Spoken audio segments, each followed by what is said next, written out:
예, 화요일 묵상의 시간입니다. 의식해서 이기적인 삶을 피하려 하지 않는 한 우리도 야곱처럼 될 수 있다. 의식해서 이기적인 삶을 피하려 하지 않는 한 우리도 야곱처럼 될 수 있다. 이런 제목으로 또 오늘 묵상 함께 나누겠습니다.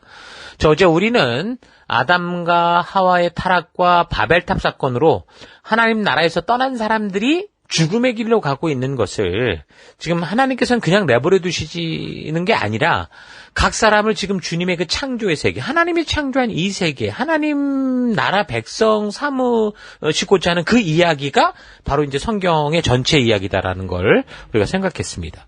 자, 그리고 야곱의 이기적이고 하나님께서 부르신 그 부르심의 정체성을 망각하고 자기중심적으로 오해하고 마음대로 사는 그 삶이 자신만 망치는 게 아니라 더 나아가서 나와 관계된 자들, 특히 이제 후손들의 세대 속으로 부정적인 영향력들을 그대로 흘려 들어가게 할 수 있다라는 것도 우리가 살폈죠. 일부러 이기적이지는 않아도 하나님이 부르신 그 뜻을, 그 진심을 모르면 사람들은 다 하나님의 뜻을 오해해서 자기식으로 이해한 대로 살아가게 되는데 그게 바로 우상숭배라는 거잖아요.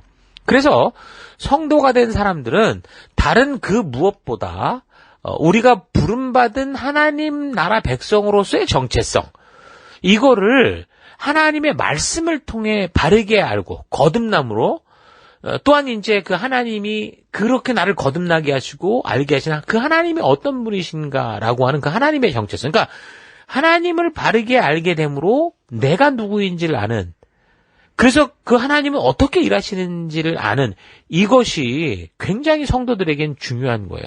다른 어떤 것보다, 교회에서 종교적인 일을 하기보다, 어떤 것보다 뭐 봉사를 하고 뭐 다른 거 하기 전에 우리가 말씀을 통해, 역사를 통해 이 하나님의 말씀을 통해 하나님이 누구신지를 알아야 되고, 또 이 말씀을 통해 내가 누구인지를 분명하게 알아야 되는 게 굉장히 중요하다라는 거 잊지 마셔야 됩니다.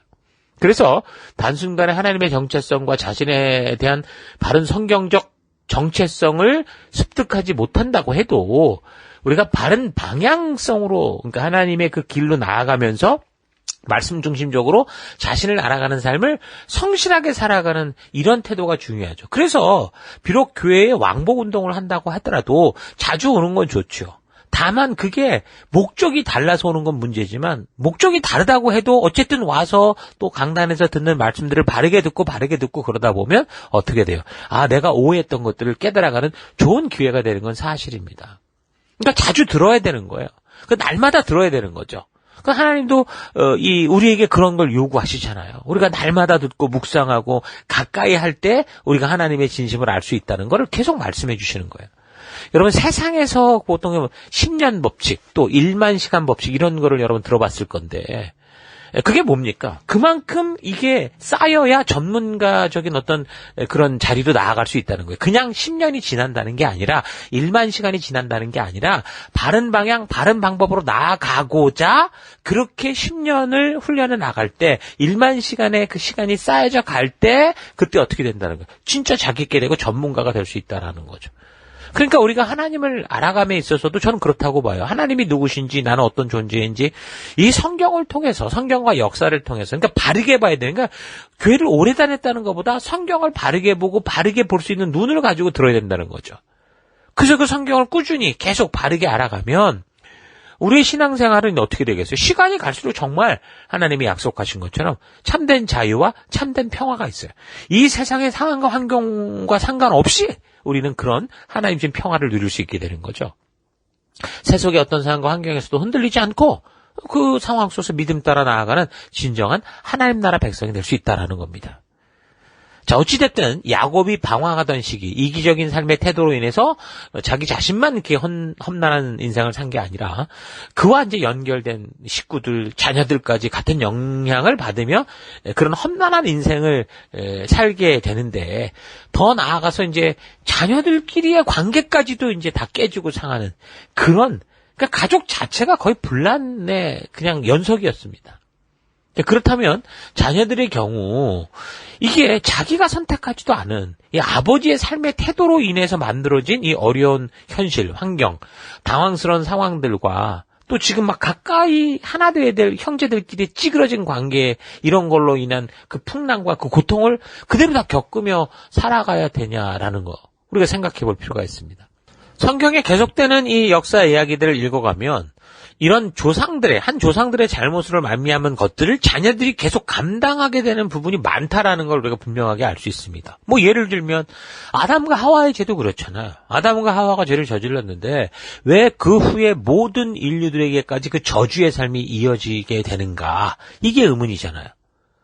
그러니까 전도를 하다가 많은 사람들이 우리가 왜 죄인인지를 설명을 하면 왜 최초의 그 조상이라는 사람이 행했던 그 일 때문에 왜 우리까지 죄인이냐고 그렇게 말하냐 이런 식으로 묻습니다. 그러니까 하나님의 진실한 의도를 알지 못하고 성경을 보면 그렇게 보이기 때문에 전도하는 입장의 성도로서 정말 이런 질문을 받으면 굉장히 당황스럽지 않을 수 없죠. 사실상 성경 역사 이야기는 아담과 하와의 범죄 이후에 그 결과로 지금 에덴 동산, 생명의 길에서 쫓겨난 삶, 죽음의 길로 가는 삶을 살면서 그 불순종과 죄악의 결과가 계속 도미노처럼 벌어지고 있는 그런 역사의 이야기가 성경의 이야기인 거죠.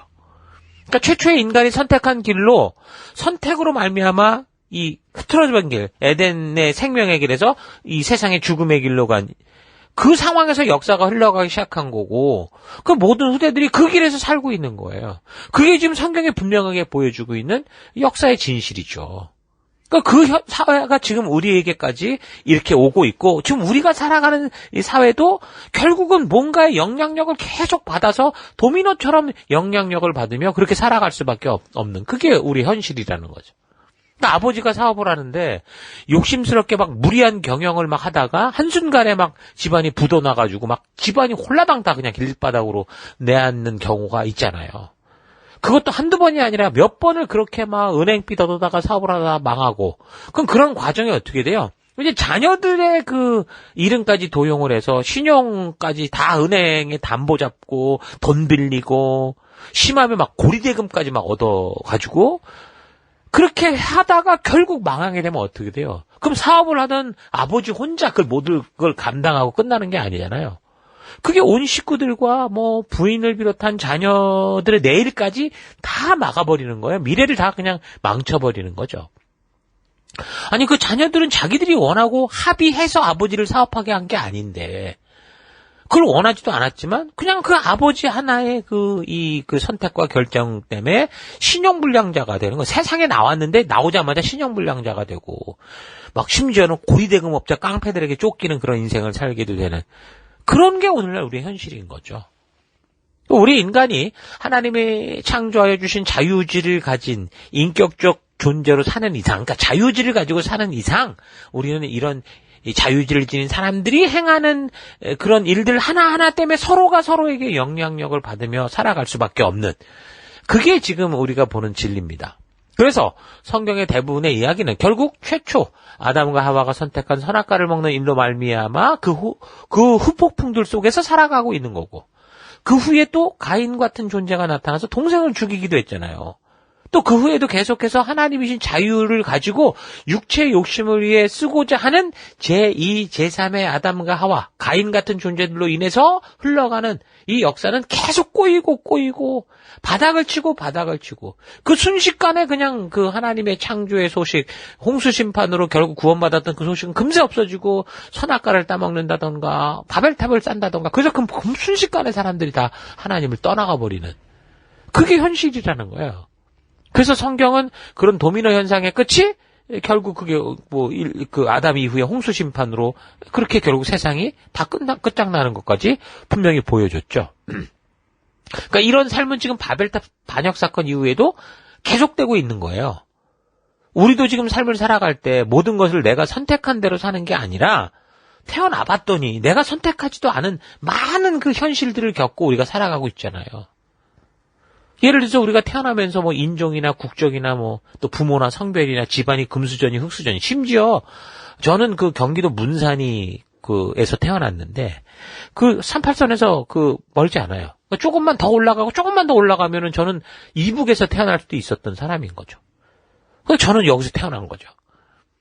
그래서 우리가 원하는 게 아니라 태어나면서부터 우리에게 다가와 있는 우리가 이렇게 살아갈 수밖에 없는 그 현실들이 우리가 이 땅을 살아가기 시작할 때 나의 선택이 아니라 내가 태어나면서 주어진 나의 이 선택과 상관없는 그런 상황과 그런 상황 속에서 내가 살아가기 시작하는 거죠.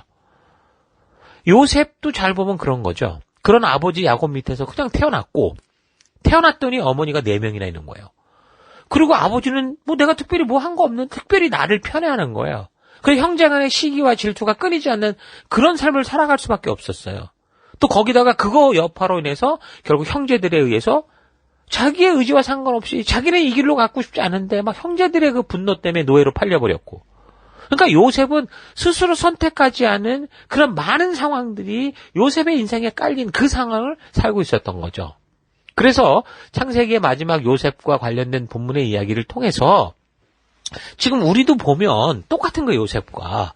우리도 선택하지 않은 조건 속에서 태어났고, 그리고 이런 인생을 지금 살고 있는 건데, 이런 우리와 닮은 인생을 살고 있는 요셉을 이제 성경을 통해 보면서, 우리는 그럼 어떻게 살아갈까? 우리가 성도로서 어떻게 믿음을 따라 이런 상황 속에서 하나님의 백성답게 살아갈 수 있을까라는 걸 우리가 잘 분별하고 볼 수 있는 기회가 되게 됩니다. 그래서 요셉의 이야기는 바로 그런, 우리가 선택하지 않았고 우리가 생각지도 못했던 그 현실 속에서 살아가야 되는 그런 사람들 속에서 어떻게 믿음으로 살아가는가라는 걸 분명하게 말해주고 있는 겁니다.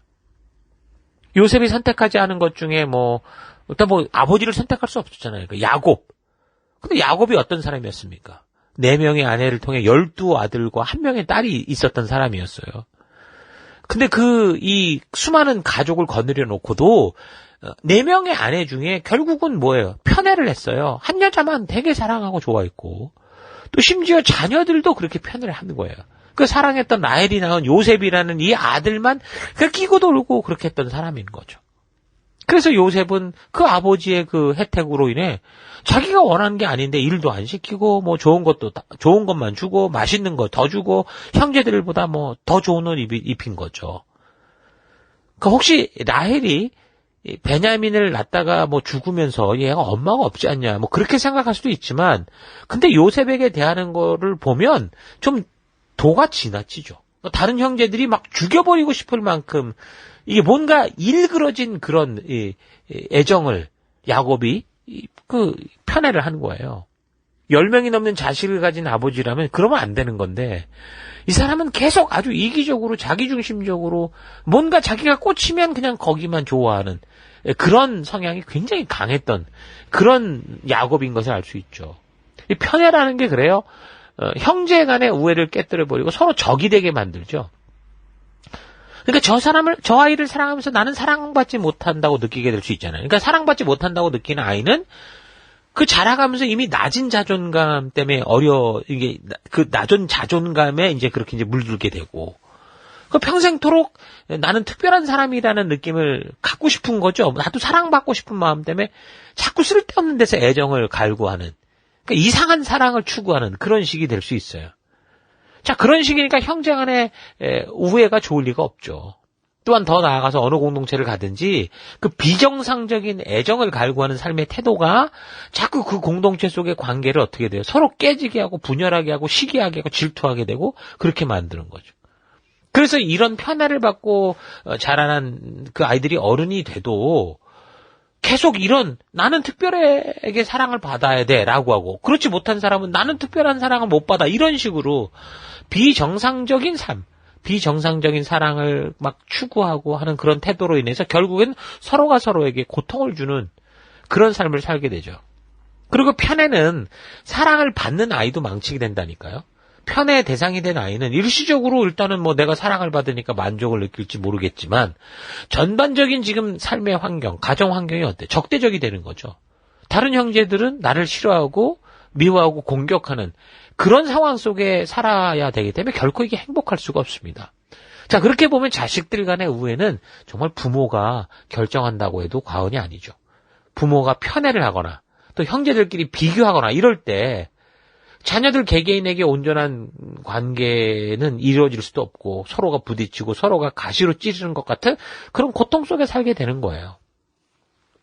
야곱은 자녀들의 가슴에 사랑과 용납을 주는, 그 용납을 가르친 게 아니고 서로 싫어하고 미워하는 마음을 주는 그런 아버지였던 거죠. 그러니까 아버지 야곱은 자기 것만, 자기 느낌만, 자기 생각만 소중하다고 생각하는 자리에 늘 머물러 있었기 때문에, 그가 하나님을 만나서 새롭게 세겜에서 회개하고 이 하나님의 약속의 땅까지 올라와서 그 베델에까지 와서 그러고도 지금 이렇게 살고 있는 거죠. 그러니까 결국 그런 삶이 자녀들에게 계속적인 큰 고통을 안겨주게 된 겁니다. 그래서 요셉은 아버지의 이런 편견으로 인해서 사랑을 받는 특혜는 입었지만 결과적으로는 이 아버지의 편애 때문에 형제들로부터 미움을 당하고 결국에는 인신매매를 당해서 죽는 그런 인생의 악순환 속에 빠지게 됩니다. 요셉이 스스로 아버지의 사랑을 다른 형제로부터 빼앗은 게 아니에요. 뭘 잘해서 아버지가 요셉을 좋아한 게 아니에요. 아버지 야곱의 이기적인 삶의 결과로 그냥 사랑을 당한 거죠. 근데 그 결과는 어떤 거예요? 17세 나이에 이 아이가 형제들에게 팔려서 완전히 노예가 돼버렸던 거예요. 자, 이런 걸 보면요. 어느 공동체에서나 한 사람이 그렇게 이제 이기적이고 자기식대로 생각하는 그 욕심을 버리지 못하면 그런 사람이 속한 공동체는 그게 가정이 됐든 직장이 됐든 교회가 됐든 결국 분쟁과 분란이 절대로 그치지 않는 걸 볼 수 있죠. 그리고 자신만이 아니라 함께 가는 수많은 사람들, 같이 가는 사람들이 같은 고통 속에 다 같이 마치 고슴도치 사랑을 할 수밖에 없는 그런 상황이 됩니다. 요셉과 관련된 본문을 읽어보면 요셉은요 그냥 성품이 괜찮았어요. 성실하고 정직하고 책임감 있는 소년이었던 거죠. 우리가 이미 살폈던 37장을 볼 때 어땠어요? 오늘 아버지 야곱이 형들이 좀 양치는 그 세겜을 좀 갔다 와라. 신부람을 보내니까 예 하면서 갔어요. 자기도 사실 형제들이 자기를 자꾸 이렇게 어렵게 하는 걸 느꼈을 텐데도 그냥 예 하면서 갔다고요. 근데 그 거리가 어떻게 되냐면 헤브론에서 세겜까지가 80km였어요. 그리고 지금 갔더니 세겜이 없었고 도단까지 갔다 오는데 그럼 세겜에서 도단까지는 24km를 더 가야 되는 거예요. 그러니까 100km가 넘는 거예요. 근데 요셉은 그 거리를 마다하지 않고 형들이 저러니까 그냥 와야지 이런 게 아니라 물어 끝까지 찾아간 거예요. 그러니까 요셉은 어떤 삶을 살은 거예요. 그냥 살아가는 일상 삶에 있어서 농땡이를 부리거나 게으르지 않고 핑계나 변명되는 게 아니라 누가 보지 않아도 그냥 자신이 맡은 것을 신실하게 행하며 살아가는 그런 성품을 가졌던 사람이다라는 걸 알 수 있죠. 그런데 그렇게 좋은 성품, 그 성실과 책임감 있는 태도를 가지고 살았는데도 요셉은 어떻게 됐어요? 형제들에 의해서 노예로 팔렸어요, 이집트로. 그러니까 아버지 야곱이 그 가정에서 보여준 편애가 얼마나 심했으면 그 100km가 넘는 거리를 찾아온 그 자기 형제. 그것도 웬만하면 막내급이잖아요. 막내 같은 아이를. 이 한 아버지의 형제들이 그냥 팔자, 죽이자 이렇게 결정을 할 정도였겠습니까? 그만큼 편견이 너무 심했다라는 거죠. 나중에 42장을 보면 21절 그들이 서로 말했다. 그렇다. 아우의 일로 벌을 받는 것이 분명하다. 아우가 우리에게 살려달라고 애원할 때 그가 그렇게 괴로워하는 것을 보면서도 우리가 아우의 애원을 들어주지 않은 것 때문에 우리가 이제 이런 괴로움을 당하는구나. 그러니까 식량 사러 가가지고 요셉과의 관계 속에 어려운 상황을 속에서 얘기하는 거예요. 그 형제들이 이집트에 곡식을 사러 갔을 때 그렇게 곤란한 일을 당한 거예요. 자기들이 형제 요셉을 팔아버린 그런 일 때문에 우리가 저주받는 거다라고 생각을 하는 이거를 보면 어떤 거예요? 요셉이 팔릴 때 그냥 시원하게 그냥 알았어요 하고 팔린 게 아니라 정말 막 울며 불며 애걸복걸하고 막 살려달라고 그랬던 거예요. 그게 얼마나 그 상황이 끔찍했으면 20년이 지금 지난 뒤에 형제들이 여전히 마음에 그 고통과 그 죄책감 때문에 살고 있을 정도였는데 근데 그때 당시는 어떤 거예요? 그럼에도 불구하고 이 요셉은 팔아버리겠다. 이런 마음이 가득 찼던 거죠. 왜요? 아버지 야곱의 이기적인 삶, 그 편애하는 삶 때문에 형제들의 그 극단적인 분노가 그런 결과를 낳은 겁니다. 그래서 잘 보면 요셉이 미워서보다 아버지 야곱이 너무 미워서라도 그 아버지가 좋아하는 걸 없애고 싶은 그런 생각으로 이런 일들을 벌였던 것을 볼 수 있어요. 아버지 야곱의 이기적인 편견과 욕심은 자녀들 사이에 대화를 단절시켰고 서로 비아냥거리게 했고 더 나아가서 서로의 감정이 피부치인 형제들인데도 죽이냐 살리냐 그러니까 분노가 극에 달할 정도로 그렇게 흘러가 버렸던 겁니다. 이런 감정의 상처는 어디서 생길까요? 남에게서 생기지 않습니다. 함께 살아가는 그런 데서 벌어지죠. 길거리 지나가는 사람하고 나는 싸울 일이 없어요. 서로 함께 가까이 살아가는 사람들 사이에서 이런 감정적 고립과 대립과 서로 대적하고 다투는 일들이 생기는 겁니다. 함께 사는 부부, 가족, 형제, 자매, 또 여기 외국에 와서 회화하는 그 같은 사람들, 같은 직장을 다니는 사람들, 같은 교회 다니는 사람들, 같은 셀에 있는 사람들 사이에서 이런 일들이 벌어지죠. 거리에 지나가는 사람들이나 가끔씩 보는 사람들과 우리는 이런 감정적 대립이 분노가 쌓인 일들이 생기지 않아요. 대부분 보면 이제 가까운 관계 안에서 서로의 역할이 있어서 누군가를 이끌어야 되고 협력해야 되고 서로 깎여야 되는 그 관계 속에서 특히 이런 일들이 많이 벌어지게 되는 거죠. 그래서 한 공동체의 이기적인 태도로 남을 배려하지 못하고 자기 고집대로 살아가는 야곱 같은 이 한 사람이 있으면 그 공동체는 늘 긴장인 거예요. 경쟁적이고 편이 갈리고 서로 의심하고 미워하는 것이 돼버리죠. 그래서 그런 공동체를 결국은 떠나버리고 싶은 그런 마음이 생기죠. 유다도 그래서 결국은 가족을 떠났던 거 아닙니까? 이기주의, 자기밖에 모르는 삶은 잠깐 자기에게 유익하고 자기 뜻대로 가는 것처럼 보일지 몰라도 결국은요 모든 관계를 파괴해요. 그리고 서로가 서로에게 적이 되는 무서운 결과를 낳게 되죠. 오늘날 우리 사회는 잘못된 개인주의는 물론이고 집단 이기주의가 만연하고 있습니다. 그래서 그런 것 때문에 서로 편이 갈리고 폭력과 난폭한 행동들이 급속히 증가하는 지금 커다란 사회 문제 속을 우리가 살고 있죠. 이런 현상을 경영학에서는 사일로 현상이라고 하는데 이 사일로 현상이라는 게 뭐냐면 조직 부서들이 한 회사에서 서로 다른 부서와 담을 쌓고 내부 이익만 추구하는 그런 현상을 일컬어서 말하는 겁니다. 그러니까 경쟁이 지나치게 과열돼서 발생되는 현상인데 주로 기업 안에서 성과와 수익률이 높은 부서가 자기 부서의 희생을 기피해서 다른 부서와 협력하지 않는, 서로 함께 하나가 돼야 되는데 우리가 더 잘난 그런 게 돼야 뭐 혜택도 있고 이러니까 이런 식의 이기적인 상황이 생기는 거죠. 그래서 이런 사일로 효과가 발생이 되면 서로 간에 이제 의사소통이 끊어지게 되죠.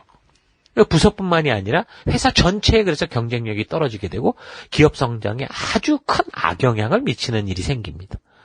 이 사일로라는 게 뭐냐면 원래 곡식이나 사료를 저장해두는 아주 굴뚝 모양으로 이렇게 원통형 큰 창고를 말하는 걸 일컫는 말이거든요. 이 사일로가 그거예요. 이 사일로라는 것은 일반 창고와는 다른 게 독립적으로 존재되는 창고로서 사용 목적에 맞는 것만 적재해 놓기 위해서, 그러니까 독립적인 관리가 필요한 뭐 곡물, 쌀이나 뭐 가스나 석유나 시멘트나 가축 사료 이런 것만 따로 이렇게 보관해서 저장하는 그런 거예요. 이렇게 사일로는 결국은 뭐예요? 독립적으로 존재할 수밖에 없는 그런 형태인 거죠. 그러니까 저장되는 물품들이 서로 섞이지 않게 서로 이렇게 분리시켜야 되기 때문에 철저하게 이제 독립적으로 존재하도록 한 창고가 사일로다라고 할 수 있는데, 근데 이런 것들이 서로 간의 높은 장벽과 유사하다. 그래서 이제 이런 사일로 효과라는 그런 경영학적 그런 말들이 생긴 거죠.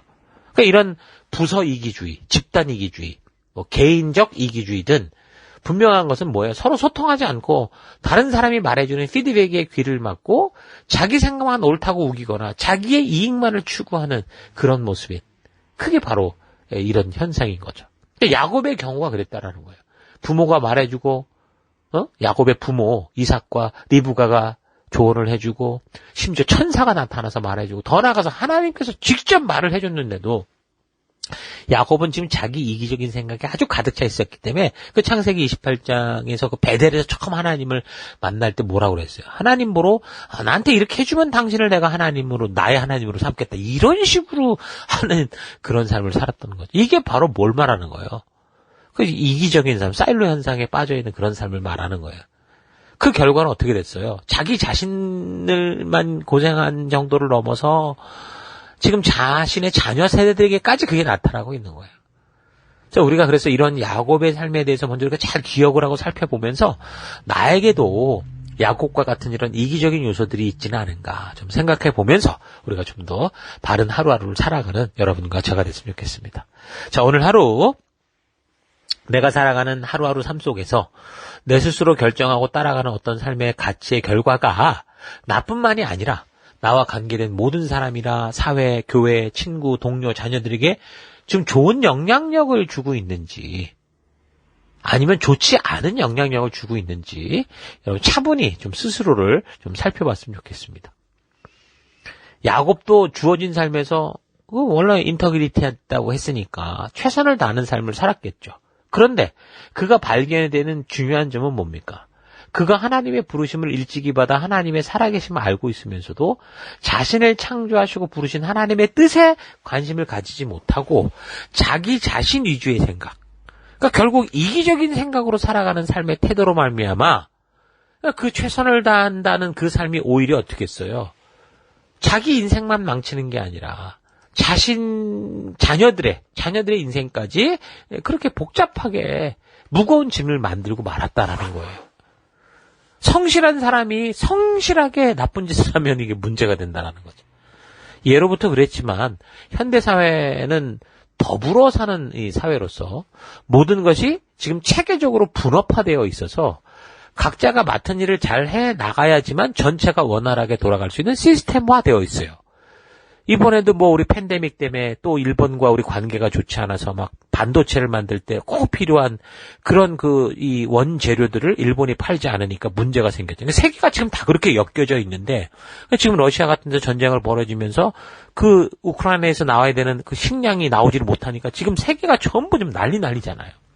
오늘날 사회는 그런 사회라는 거죠. 그러니까 이 사회나 사람이나 결코 혼자 살 수 있는 존재가 아니라 함께 살아가야 되는 존재이기 때문에 그런 면에서 현 시대의 사회 구조는 아주 어떻게 보면 이상적인 인간 사회 구조라고 할 수 있습니다. 함께 협력하며 살 수 있도록 되어 있으니까. 그런데 그게 이제 어느 한 부분이 문제가 생긴다면 그럼 어떤 일이 생기게 될까라는 걸 생각해 봐야죠. 보통 자동차가 25,000개 정도의 부품이 들어간다고 하는데 항공기 같은 경우는 기종마다 차이가 있지만 한 200만 개 정도. 초대형 항공기인 보잉사의 B777 또 에어버스사의 A380 같은 경우는요 400만 개가 넘는다고 합니다. 그러니까 항공기 한 대가 하늘을 날면서 수많은 승객들을 나르게 되는데 만약에 항공기 부품 중에 어떤 하나가 망가지게 된다면 그 작은 부품 하나가 결국 항공기 전체 비행 시스템을 붕괴시켜서 항공기가 추락하는 일들이 생기고 사람들이 죽는 일이 생긴다라는 거예요.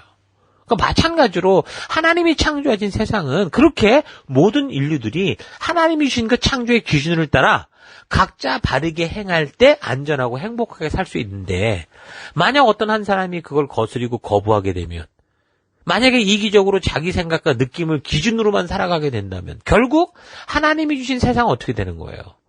서로 사랑하며 행복하게 사는 사회가 아니라 그 한 사람의 욕심과 탐욕으로 도미노 현상이 나타나 무너지는 세상이 되고 마는 거죠. 한 교회에서도 마찬가지, 한 가정에서도 마찬가지, 한 직장, 한 사업터를 비롯해서 어떤 공동체 속에서도 이런 일이 벌어져요. 야곱과 같은 이기적인 한 사람이 끝까지 자기를 주장하고 자기 고집만 피고 있다면 그 공동체는 무너지는 거죠. 야곱과 같은 이기적인 삶은 사실 본능의 결과이기 때문에 우리가 제대로 이걸 의식해서 의도적으로 이런 이기적인 삶을 피하려고 우리 스스로가 노력하지 않는 한, 스스로를 제한하고 절제하지 않는 한 우리는 욕심의 유혹을 거절할 수 없는 어쩌면 욕심의 그런 노예가 될 수도 있다라는 거죠. 자, 그래서 여러분 이런 사실 잊지 마시고 이 세상에 그 어떤 공동체가 됐든 가장 중심이 되고 핵심이 되는 창조주의 기준, 그러니까 하나님의 말씀이 기준되어 살아갈 수 있는 그런 삶으로 여러분과 제가 나아가는 그런 하루가 되기를 원합니다. 그런 길 속에서 하나님께서 여러분들을 온전한 축복의 길로 우리를 이끄실 것을 믿고 오늘 하루도 그렇게 힘내는 여러분 되기를 바랍니다. 잠시 기도하겠습니다. 하나님께서는 이 온 우주 만물과 인간의 설계자여 창조주이시기에 우리가 살아갈 길과 진리를 주실 수 있는 온 인류가 행복하게 살아갈 그 유일한 기준을 주시는 분이신데 그래서 그 기준으로 성경 말씀을 주셨는데 이 하나님의 뜻이 담긴 말씀을 소홀히 여기고 내 생각과 느낌을 따라 걸어왔던 삶을 회개합니다. 일부러 이기적인 삶, 욕심스러운 삶을 살려고 하지 않아도 하나님의 뜻과 진리를 모르면 결국 어디선가는 이기적이 되어서 결국 그 공동체와 사회와 교회를 혼란에 빠뜨릴 수 있다는 거 잊지 않고 오직 주의 말씀만이 내 삶의 기준이 되는 그런 삶 살아가기 원합니다. 하나님의 말씀을 절대 기준으로 나를 애써 통제하고 절제하지 않으면 나는 본능적으로 이기적이고 욕심스럽게 사는 존재다라는 거 잊지 않고 철저히 주의 말씀이 내 삶의 길과 진리가 되게 하는 그런 하루하루 살아가길 원합니다.